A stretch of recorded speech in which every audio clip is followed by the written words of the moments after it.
કાજલબેનના પપ્પાનું એક્સિડન્ટ થયું ત્યારે કાજલબેનના ભાઈઓએ તેમના પપ્પાને ફોન કર્યો, પણ કાજલબેનના પપ્પાનો ફોન સ્વિચ ઓફ આવતો હતો.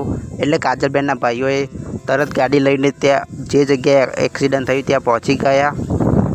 આ બાઇક લઈને કાજલબેનના પપ્પા રસ્તામાં જતા હતા ત્યારે કાજલબેનના પપ્પાનું બાઇક સ્લીપ ખાઈ ગયું અને કાજલબેનના પપ્પા ભૂઈ પડી ગયા હતા. મિત્રો, બાઇકની બ્રેક પણ તૂટી ગઈ અને હેલ્મેટ પણ તૂટી ગયું. પપ્પાને તરત ગાડીમાં બેસાડી દીધા અને દવાખાને લઈ ગયા. ત્યાર પછી ડૉક્ટરે તપાસ કરીને કીધું કે 8 ટાંકા આવે છે આંખની બાજુમાં. ડૉક્ટરે દવા બવા કરી ત્યાર પછી પપ્પાને ઘરે લઈ ગયા. કાજલબેનના પપ્પાને દવાખાનેથી ઘરે લઈ ગયા ત્યારે કાજલબેનના ઘરે કેટલા બધા લોકો આવ્યા છે કાજલબેનના પપ્પાની ખબર પૂછવા. જો મિત્રો, કાજલબેનના પપ્પા ઘરે આવી ગયા. કાજલબેનના ઘરના બધા સભ્યો, કાજલબેન અને તેમના પરિવારના બધા સભ્યો દુઃખી થયા છે. કાજલબેનના પપ્પાનું એક્સિડન્ટ થયું છે એટલે